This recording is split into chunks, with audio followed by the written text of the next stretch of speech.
I'm Duncan McLeod, and this is TechCentral's TCS Plus, the business technology show, which is brought to you today by NTT Data and SAP. And it's to NTT Data and SAP executives I am chatting next. And the discussion today is going to revolve around a very important issue for many South African organizations, and that's the cloud modernization of their ERP systems.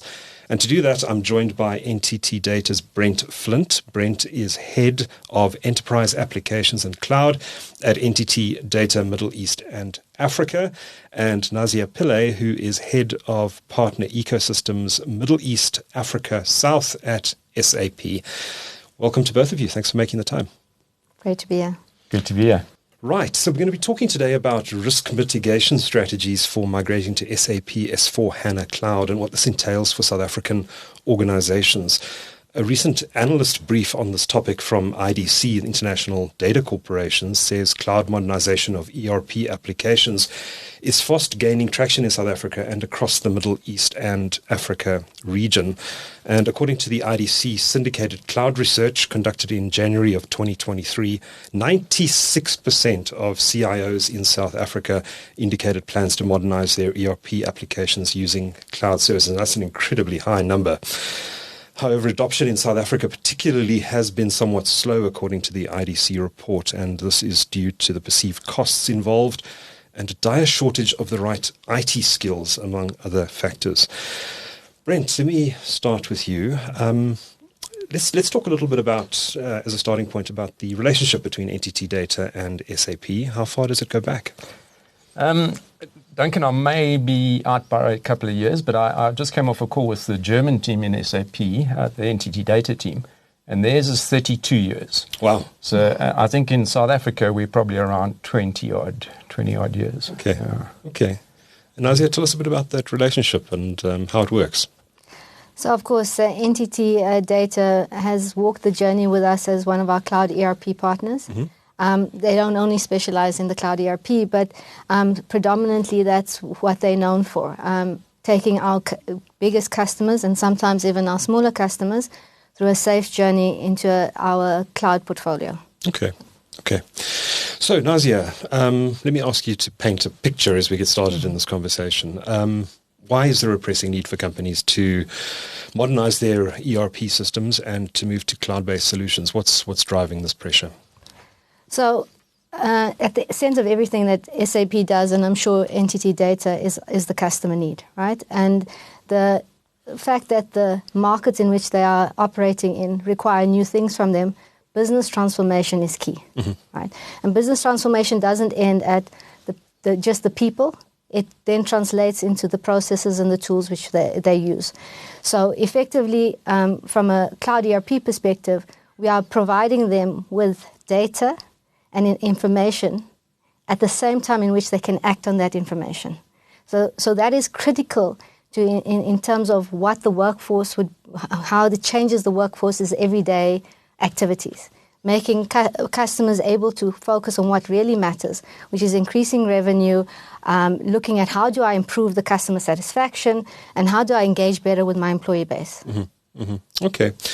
So it's about real-time business, Brent, if I'm understanding Nazia correctly, and legacy ERP, I'm guessing, is not so good at that. Quite right.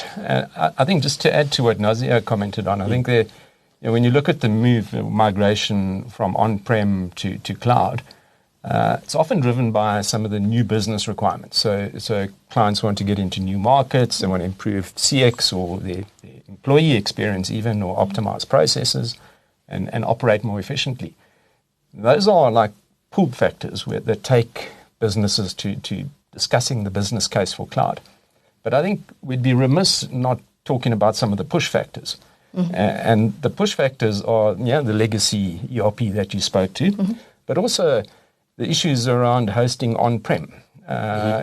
We have an environment which, touch wood, has been very sort of stable from an electricity supply recently. Mm-hmm. But all of those things have an impact on your homegrown sort of IT basement. And if you're managing your own IT infrastructure, that becomes tedious after a while. It ties up your skills in operational sort of things. your businesses, you get to things that are end of life of hardware, you get to all sorts of challenges. So those push factors should also be considered, Nazia, in terms of, there's pull stuff that is business enabling, but I think people also want to move away from mundane, non-differentiating tasks in managing the ERP environment. Yeah, and that's basically the main benefit of cloud, that customers can focus on what makes them competitive and what brings value to their end customer, while they leave the stuff to SAP and to our partnerships to allow for scalability and security and so on. So they focus on what matters to the business. We focus on keeping the lights on. Obviously, we've spoken about skills, and I suspect skills is going to be a topic that we cover a lot through this conversation this morning. But to what extent do you think the skills shortage in South Africa is actually driving this migration to cloud? I think if you look at it, it's not really the shortage of skills is particularly related to the old way, or to the fact that we need a new kind. So we need a new kind of consultant, and it's not only just the solution consultants. We also need what wasn't required in an on-prem world, which is architecture, cloud architects, and they need to understand this very, very complex environment of not only applications but also the underlying infrastructures and communicating across different networks and so on. On top of that, you then need the project management skills that understand what am I looking for in a project that is fundamentally different now that I'm in a cloud world. And so it's these layers of different kinds of skill sets or transitions of skill sets that become an issue in the market. All right, let's talk a little bit about SAP S4 HANA Cloud. As a starting point, what is it exactly? S4 HANA is our cloud ERP offering that we have to our customer base.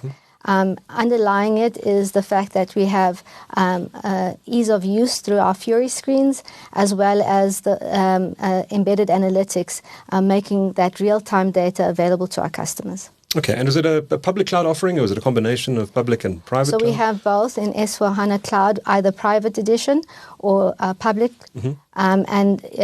We see that a lot of our install-based customers who have complex, currently ECC systems, they tend to go to private cloud so that they can keep some of their customization and so on. But for net new markets, we focus predominantly with our public cloud offering. And ECC is a non-cloud, on-premises, legacy solution. ECC was our former ERP solution. And that basically comes to end of mainstream maintenance in 2025 or 2027, depending on your enhancement pack. And so S4HANA is the next generation of our ERP system. Right. Okay, so there's a deadline approaching for corporates around the world and in South Africa that need to move off these platforms. What does this end of support actually mean for them?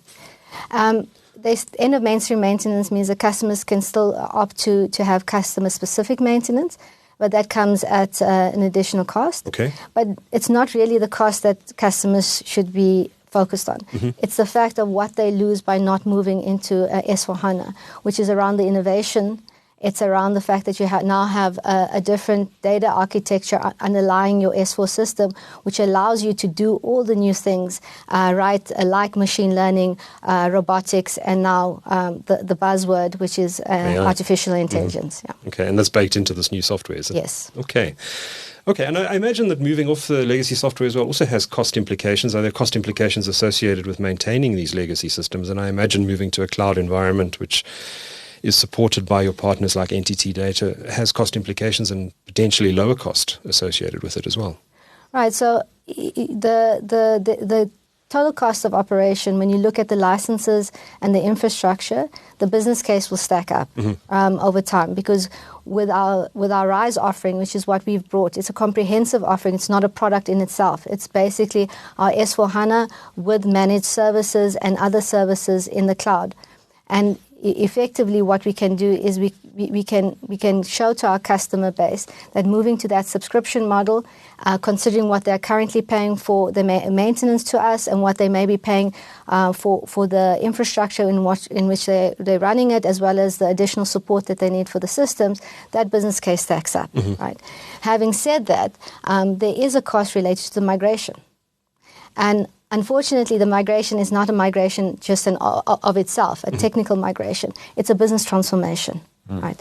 And so that means that a lot of the things that people had left untouched, like redundant custom code, data issues which they just didn't think about, remains in the system and now becomes the point in time where they want to address everything at one go. So depending how big you want to make the project, creates this anxiety in the customer base that there's a big project ahead of them and there's cost related to it. But you can do this in phases, and that's why we have our SIs and our partners to support our customers in understanding how to break that down and how to do it in a safe way. And I guess NTT Data plays a big role in helping customers go through those processes. Maybe explain to us a little bit how you get involved in helping your clients in this migration process and NTT's role in that.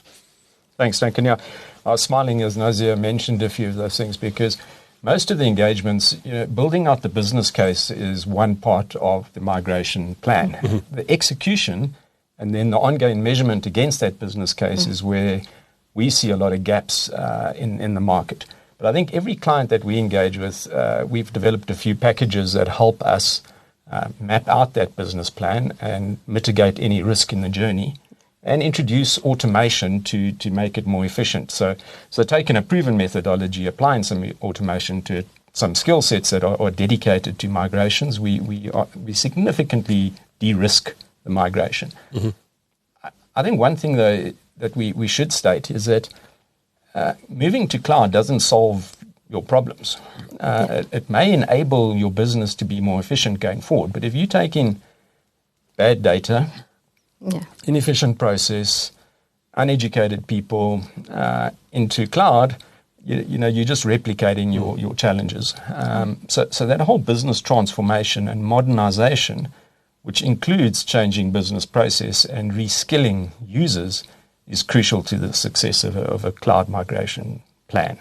And I think the challenges we see typically, data is the first one. Skill set, second one. Security, third. And fourth would just be general compliance. So, segregation of duties, those kind of things. Often these things are administrative in nature, and bad habits have crept into the old on-prem environment. And then the time to clean up the environment is when you move to cloud. Now, that cost, the cleanup cost should not be put into the business case for migration because you'd have to do that anyway. So these are some of the things we see. But I think, just to go back to a point you made earlier, I think the skill set issue is a crucial one for South Africa. We are now part of a global skills, we call it war on talent. And a lot of highly skilled people in South Africa are working remotely for offshore organizations. Yes. So, while we're trying to reskill for the new world, there's a dwindling pool that's been sort of exploited. As I say exploited, we're a low-cost geography. We speak English. We're on a European timeline. So we're really well positioned to export those type of skills. Do you think these are big projects? Yeah. Compounded by the skills issue, and the IDC report states that South Africa has fallen behind other markets, even in the region in modernizing and moving to cloud. How do we overcome these issues? What's the answer? Well, especially around skills. Yeah, I think there are two things. One is most CIOs are experiencing delays in accelerating their cloud journey, largely because of skills. Now, to partner and select the right execution player is really crucial there, and to use, we were joking about it, but to use automation, to use proven methodology, to use AI, to do proper discoveries and planning is one way of being more efficient around your skill set. One of our intentions is to help our clients on that journey, but also to take the day-to-day management of mundane, non-differentiating tasks off the client, so the client can then use his skills who understand the business that they're in more appropriately. So I think that's one option, Duncan. The other is the investments we've made. Nazia was talking about sort of graduate acceleration programs at the intro. We've done a lot of work around our Saturday school, creating skills, then taking those graduates through into university once they've graduated our Saturday school, and then we employ many of them in our business going forward. So I think we're certainly working hard at creating a skills base. If I can, just for a moment, we've also identified that South Africa is one of our global SAP centers of excellence. So, we have for the points I mentioned earlier, English speaking, we're awake during the European Day. We actually have quite a high competence in skill set in South Africa. We're a very attractive labour rate as well. So we've created 2 centres of excellence for SAP, one in Johannesburg and one in the Eastern Cape. And we are globally investing in both of those to address. And that's to provide services not just to South African organizations, but globally. Yeah. And Brent is spot on. The migration, while it might seem a big project, we have many more tools in an ERP journey now than we had 10 years ago, right? So around automation, around methodology, making sure that we make repeatable project plans, ways to execute and so on. This is something that not only do we expect from our partners, but SAP itself has pushed out methodology and accelerators and tools to support our partners and our customers in this process, to identify custom code, to be able to accelerate understanding where the change is going to be, methodologies and how to run the project, templates and all kinds of accelerators that are made available so we can build that into how we do it, because repeat activity creates consistent outcomes. And that's what we need to be able to move the client base into S/4HANA RISE. Okay, so it's these tools help with risk mitigation in these large, complex projects. There's terms Makira, Glasswing, Control Panel, GRC. What are those, and are these part of these risk mitigation strategies? Yeah. So let me provide a little bit of clarity there and try not to sound like a sales pitch. But what we've done is we've taken, to the point Nazia was making, we've taken best practice process, we've taken a platform, and we've taken a skill set, and we've bundled that into what we call an outcomes-based service. And Makira is an ability to manage document flow through your organization. So, if you think about a simple example would be a salesperson gets an order from a client, and attached to it is a purchase order. They have to then load into an ERP system the purchase order with their sales code, with the right product code, those kind of things. So document management in an organization becomes complex, and it creates disaster because if no slight on any salesperson, but attention to detail is not high up on their list, you invariably get inaccurate data. So Makira helps us manage that process. It automates it. It puts workflows in. It puts checks and balances in. And it also self-populates some of that data. So using AI, it gets smarter and smarter over time. It learns things like a VAT number and populates it into the document. And then archives it afterward into a repository for reference going forward. So these are things that just take away some of the noise and make your migration more efficient. I want to stress, though, that these are tools that should be used regardless of whether you are in or out of cloud. It's not dependent on a migration. Sure. Okay, and Glasswing and Control Panel GRC, just briefly, what are those? So, Duncan, one of the trends I mentioned earlier was that we see compliance and GRC challenges in every client. I've just spent some time with a large financial services organization. They've had the annual audit, and there are findings. And segregation of duty is one of those. So what we mean by that is you don't allow an accounts receivable person to have access to account payable data because the likelihood or the potential for fraud is then heightened. And in large financial environments, they segregate those duties. They audit them once a year, and guaranteed every time there's a finding. Now, under GRC Portal, we have a program that says Get Clean, which goes and audits and finds all of these roles that haven't been revoked or been assigned incorrectly. And then it also puts in a managed service over the top of that with workflow authorization, reporting, and that sort of thing. So to prevent you getting into that sort of sick state, so to speak, going forward. So it future-proofs you from a violation of your segregation of duties. Okay. But in a nutshell, they're all people process platform, highly automated, with some cognitive sort of intelligence built in to populate and make life more efficient. You don't have to reinvent the wheel when you do these projects. Yeah. What is the impact of deploying SAP S4 HANA Cloud on organizational competitiveness? What does it mean for companies that, pre-running the legacy ERP systems compared to what they're, assuming they deploy the software successfully, what does it actually mean for their competitiveness and their ability to grow market share, etc.? So I mentioned that with the benefit of cloud is that our customers can now focus on creating business value, right? The competitive edge that you get is the fact that you leave the technology part, which is the infrastructure, the managed service, the biannual upgrades of your ERP system. You leave that to your provider, your service provider, which is now SAP. And you focus on the value-adding part. So you basically you can use your workforce and focus them on where is the value that is required for them to stay competitive. And it really is about focusing your effort where it matters. Are you having conversations with clients in South Africa about AI? I mean, it's the buzzword of 2024. It's been the buzzword for a couple of years now. And one of the things that the sort of modernization allows is you to deploy these latest technologies in the enterprise. Are you seeing pressure from CIOs in South Africa who are saying, we absolutely have to do this, we have to modernize our systems because we need to get onto this AI bandwagon?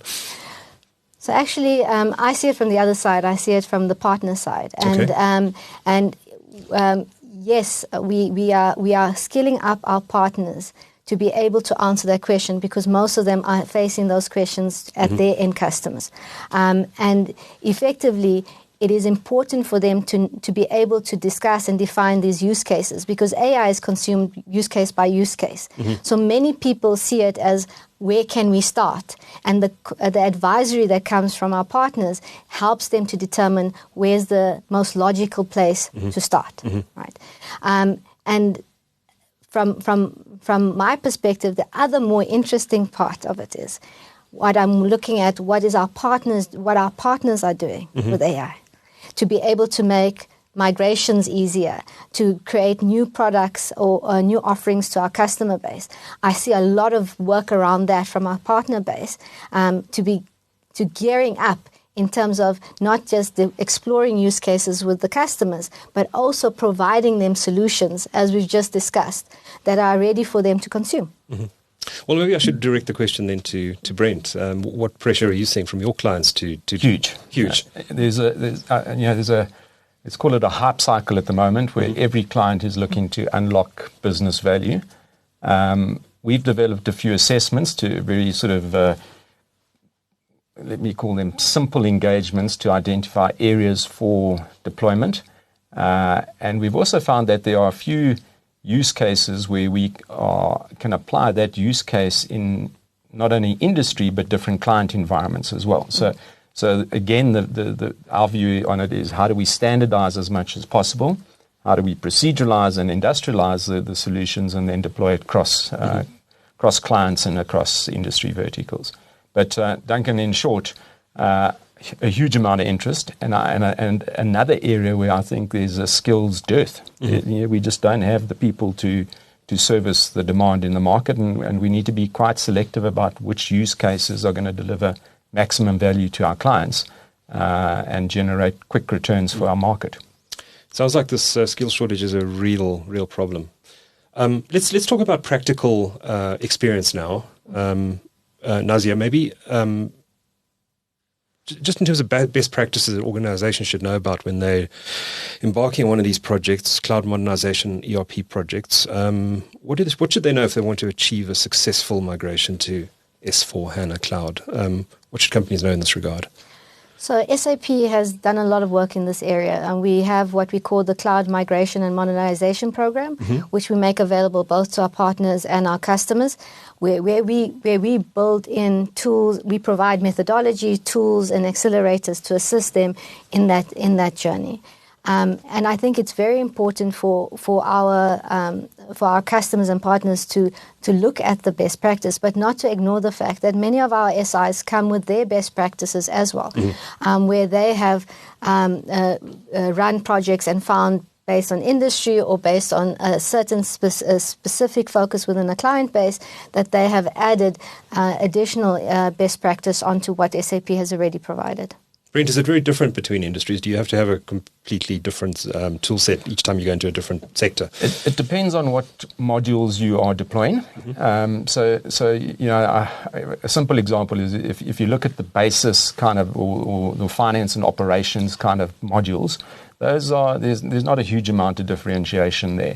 But there are certain industry kind of modules, and SAP have actually assembled themselves, and we have mirrored that at NTT Data, with an industry vertical approach. So we look at cloud for automotive or cloud for manufacturing as an example, and then you would have certain modules like your warehouse management or some of your IoT devices that you need to consider a different approach to. Okay. I think just the point I just wanted to go back on and just make again around that journey and what things you need to make sure you're ticking off on that project plan. And Nazia is quite correct. If you look at what SAP has provided as best practice templates and frameworks, we've adopted many of those, but we've also taken a global view out of, and NTT Data spent $3.6 billion on a 2-year rolling window on R&D, and we've built a data conversion factory in India.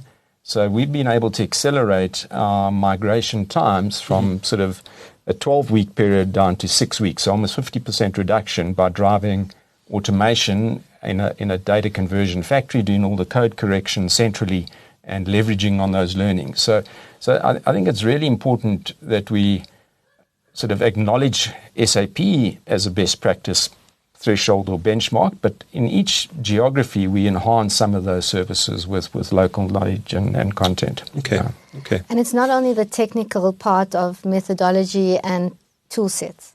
There are other things that make a project successful.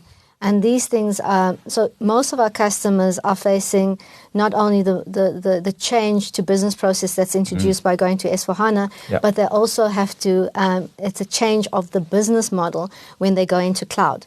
So they have these two major change events that are facing them at the same time. So change management becomes critically important. And it's not only the traditional change management, such as, stakeholder management, user awareness, user training. It's also around software change management itself. In a cloud world, I mentioned that you have every 6 months a new release coming on board. Whether you are already in the project or already live, you need a team that's on top of all the changes, understanding what impacts they have, but not only that, what are the new functionalities that have been introduced so that I can take advantage. So change management is critical in these projects. Would you say that's the number one thing to determining success? I would say that it is actually one of the top 3. So, Brent, would you say that that change management is the single biggest determinant of whether a project like this is successful or not? And what are some of the other factors that determine success? Well, I'd agree with Nazia. I think it's absolutely crucial. But what I wanted to just add to that was that executive support is absolutely key. Okay. And I'll give you an example, again, practically. I've just been to a large steel manufacturer on a cloud migration engagement, and the first thing the CEO wants off the project plan is change management. I will tell my people that the change is happening. And it's a little bit, it's a bit like parenting. It's much easier if people see the light rather than feel the heat. And we don't talk about change management now as a KitKat on your keyboard. and welcome to the new system. It's actually about the change to the business process. And that's crucial to have exec support on it. In another client where there's strong executive buy-in, CEO pulled the project, said everything's on hold until the production executive acknowledges that we are going to change the process. So I think executive buy-in to a cloud transformation program is crucial. Change management is a huge part of that. But if the execs don't buy in and understand what it means to their businesses, they're doing their organization a disservice. Is it a specific executive that should be responsible for this? Should it be the CEO or should it be some other role in the organization? I think it's got to start with the board approval because the business processes touch on finance, they touch on production, distribution, sales, warehousing. So you really actually need a broad exec buy-in. And often, the poor CIO is the program sponsor. I would suggest that you swing that.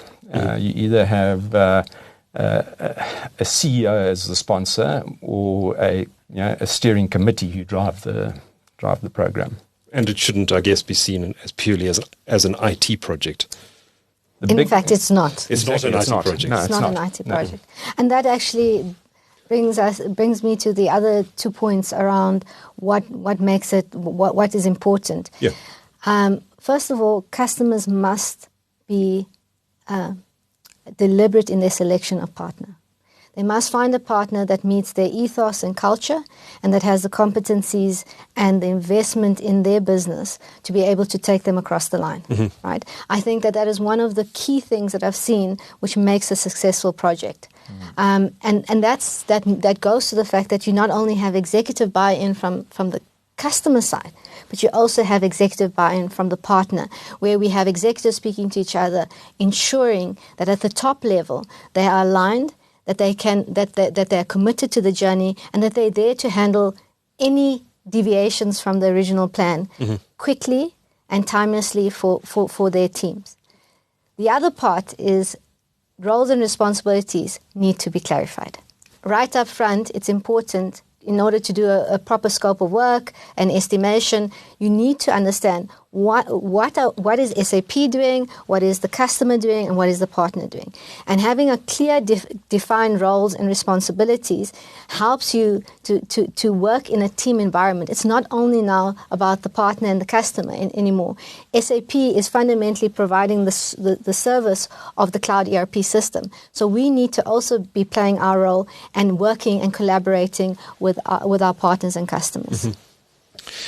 Brent, I don't know if you can mention specific clients, but maybe you can just talk about the industries they're in. But can you maybe provide one or two examples of successful migrations here in South Africa and what the companies have been able to achieve as a result of moving on to these more modernized systems? Yeah. Duncan, I'm not going to mention names just to keep it fair enough. Above board. But I think I'll talk to industries. And one of the first thing I'd say is, with proper planning, you plan for success. And the time spent on doing due diligence is well worth it. Those roles and responsibilities, clarity of the solution, what's in, exclude, all of those things are important. So I'd encourage organizations to spend time planning and getting a detailed execution plan. But to think of a few success stories, we've taken a number of clients in different areas: financial services, manufacturing, automotive. A recent one was in a production environment where downtime is critical. You cannot be offline in a production environment. And well, not that you can be offline in banking for that matter. Sure. You can't be offline at all. But really just making sure that we are mitigating risk. And the big thing there is to get that right is in production was data. Making sure that all the pre-migration tasks are being executed properly, and that there are no surprises when you get to the go meeting and you've made the decision to migrate, because coming back is very, very difficult. Yeah. So we've had huge success in production environments, banking environments. We took one of the largest retail banks off an on-prem environment into a cloud, into a hyperscale environment with SAP. So I would suggest that there is a low risk associated with migration to cloud if the proper planning has been driven. That's key. And you know, the absolute sort of minimum is to really to spend time on the business case, because and to spend time on the due diligence and discovery. And no client really wants to spend a lot of time or money investigating what they think they already know. The issues that come out of the woodwork, if you don't do a proper due diligence, are huge, and they have significant delays and put significant risk on the program. So, the big thing is to get your planning right. So I imagine that you must have to have some uncomfortable conversations with your clients sometimes, companies that want to pull the trigger on a project when they're not ready, they haven't re-engineered their processes in the way they need to, they haven't cleaned up their data, etc., etc. How do you manage conversations like that? I think authenticity and credibility are really key and important. The executive interlock is, I feel that in most cases I can have a very transparent conversation with my client. Mm-hmm. I think one of the things that is really important, though, is that we all aligned in the engagements, because if we, again, to use a parenting analogy, if there's a difference of opinion between an OEM and a partner, and that manifests in the client engagement, very, very unhealthy place to be. And so we need to make sure that we are, as a tri-party, all fully aligned. I think the one thing that does concern me around risk is I foresee a mad rush to cloud at some point. Yeah. Now, let me give you some idea. We think that probably 30% of the Dimension Data, NTT Data client base have migrated to S4 HANA. The deadline is looming. The planning takes time. So people might end up rushing this, and that could cause problems. And I think what we've seen, and I think certainly, is SAP assisting us with accelerators to get there, both in terms of methodologies, but also in terms of funding. You also seen hyperscalers putting accelerating funding programs together to migrate to cloud. So I think there's an awareness in the industry that we've got to get on with it. And we're going to have a limited skills base to execute on the client requirement. Yeah. It sounds like you're going to have a busy few years ahead, Brent. Exciting years. Exciting years, yeah. Speaking of exciting, I wanted to direct a last question to you. So what can we expect from SAP S4 HANA Cloud? What's coming down the line in the next couple of years that companies can get excited about? So it is our artificial intelligence. We have, with SAP, we have always had a format of machine learning or simulation and prediction. That's part of most people that have worked with SAP ERP know that we have built that into our software. But with artificial intelligence, we're taking it to the next level. That means it's the user interface that the users are dealing with will now become the AI, right? And it's not going to be for everything, right? It's going to be for those heavy transactional scenarios where you can automate it to create that efficiency and to create that benefit to the end customer. So that is a space that's very exciting at the moment. So do you see that primarily driving organizational productivity? Yes, productivity and innovation as well, right? Okay. Well, thank you, guys. It's been a fascinating conversation. Thanks for sharing these insights with TechCentral's audience today. Brent Flint is Head of Enterprise Applications and Cloud at NTT Data, Middle East and Africa, and Nazia Pillay is Head of Partner Ecosystems, Middle East, Africa South at SAP. Thank you so much for your time. Thanks for hosting us, Duncan. Thanks. Thank you.